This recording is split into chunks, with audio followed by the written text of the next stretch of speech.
और चलिए अब रुक करते हैं बड़ी खबर का। रूस और यूक्रेन के बीच जारी जंग अब सिर्फ सीमावर्ती इलाकों तक सीमित नहीं है।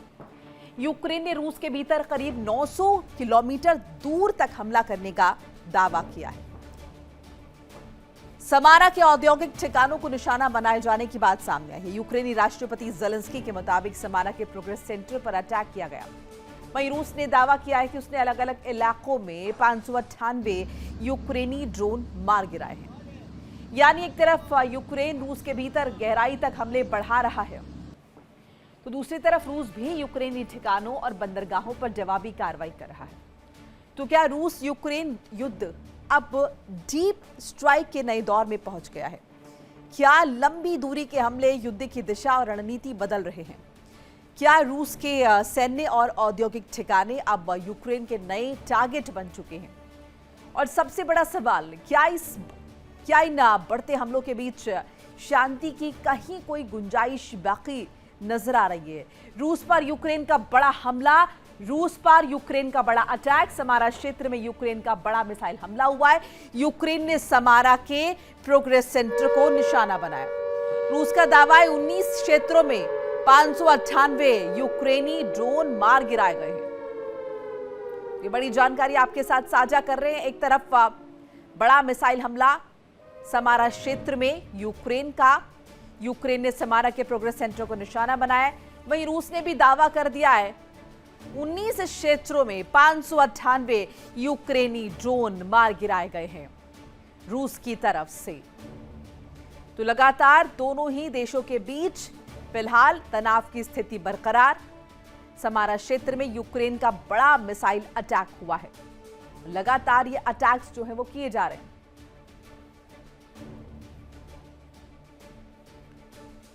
तो रूस पर यूक्रेन ने बहुत बड़ा हमला किया है, बड़ी जानकारी मिल रही है। मिसाइल अटैक लगातार किए जा रहे हैं। रॉकेट प्लांट में आग लगी है। बताया जा रहा है कि समारा में आरकेसी प्रोग्रेस रॉकेट प्लांट पर अटैक हुआ है। यूक्रेन ने फ्लेमिंगो क्रूज मिसाइलों से अटैक किया है।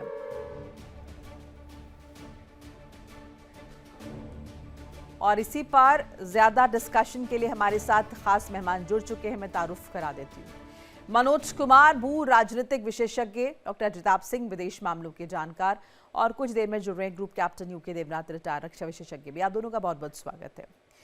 डॉक्टर सिंह, पहले आपका रुख कर लेते हैं। अभी जो स्थिति हम देख रहे हैं रूस और यूक्रेन के बीच, जिसमें रूस पर यूक्रेन ने ये जो अटैक किया है, जैसे ये कहा भी है रूस ने कि हमने इंटरसेप्ट किया है, कई ड्रोन्स जो हैं वो मार गिराए गए हैं यूक्रेन के। बहरहाल कुल मिलाकर आप स्थिति को किस तरीके से देख रहे हैं? क्या कहीं कोई गुंजाइश शांति की यहाँ पर नजर आती है, या फिर ऐसा लग रहा है कि तनाव पहले से कहीं ज्यादा जो है वो बढ़ चुका है? जी, गुड मॉर्निंग मोनिका जी। देखिए, तनाव निश्चित रूप से बढ़ चुका है, और जैसा आपने बिल्कुल सही बताया कि अब दोनों तरफ से, खास करके यूक्रेन की तरफ से, जो रसिया के अंदर 2000 किलोमीटर अंदर जाके मार करने की क्षमता जो उसने डेवलप कर ली है, और कई ऐसे रूस के सैन्य और औद्योगिक की ही नहीं, उसके ऊर्जा के ठिकानों पे भी बहुत ही सटीक हमले किए हैं यूक्रेन ने।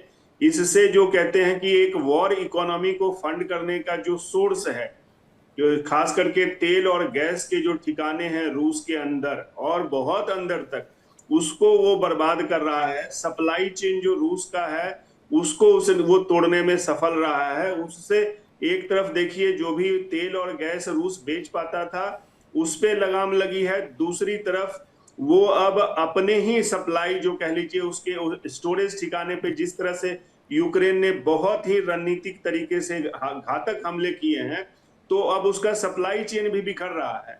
तो इससे दिख रहा है कि यूक्रेन की क्षमता अब पहले से बेहतर हुई है। एक तरफ ड्रोन का उसने बहुत ही हाईली स्किल्ड कह लीजिए अटैक किए हैं, तो ड्रोन टेक्नोलॉजी और ड्रोन का अटैक उसका बढ़ा है। दूसरी तरफ मिसाइल की क्षमता भी उसने बढ़ाई है। अब इसमें ये आ रहा है कि बिना अमेरिका के सपोर्ट के तो ऐसा हो नहीं सकता। तो ऑब्वियसली अब रूस ने, लेटेस्ट जो डेवलपमेंट है, रूस ने, ऐसी खबरें आ रही हैं कि अमेरिका तुर्की के रास्ते, तुर्की में जो अमेरिका ने अपने हथियारों को, खास करके मिसाइल और ड्रोन को जो वहां भंडारण करके रखा हुआ है तुर्की में, वो वहां से यूक्रेन को, कीव को देने की बात है। तो रूस को इसकी भनक लगी है, और उसने अमेरिका और तुर्की दोनों से ये डिमांड किया है, एक्सप्लेनेशन मांगा है कि भाई आप अगर यूक्रेन को सपोर्ट कर रहे हैं तो फिर हम इस पे एक्शन लेंगे। तो इससे वॉर और बढ़ता ही दिख रहा है, क्योंकि एक तरफ तो रूस के अंदर सप्लाई चेन जो उसके खास करके ऊर्जा के जो स्रोत हैं, उसके जो सैन्य ठिकाने उस पे अटैक, और तीसरा उसके जो औद्योगिक ठिकाने हैं रूस के, उस पे अटैक करने से सप्लाई चेन टूटा है, भंडारण क्षमता उसकी घटी है। इसीलिए देखिए बीच में ऐसी भी खबरें आई कि भारत से उसने तेल लेने की गुहार लगाई थी। तो ये दिखाता है कि चाहे वो क्रीमिया हो, चाहे ये रूस के साइबेरिया तक का इलाका, वहां भी अटैक कर रहा है यूक्रेन, और उससे निश्चित रूप से रशिया की जो आर्थिक तबाही भी बढ़ी है और उसका जो वॉर फंडिंग है उस पे कहीं ना कहीं लगाम लग रहा है। लेकिन इससे यूक्रेन तो बच नहीं सकता। यूक्रेन का चूंकि एरिया ज्योग्राफिकली कंपैरेटिवली छोटा है, तो रूस आसानी से यूक्रेन के अलग अलग जगहों पे बहुत ज्यादा बमबारी उसने की है। इसमें मुझे नहीं दिख रहा है कि वॉर फिलहाल रुकता हुआ कहीं किसी भी तरह से दिख रहा है। जी देखिए इंडिया डेली 24/7 अब आपके स्मार्ट टीवी पर। इंडिया डेली मौजूद है सभी डिजिटल प्लेटफॉर्म पर लाइव और लगातार। इंडिया डेली 24/7 हर दिन राष्ट्र को समर्पित।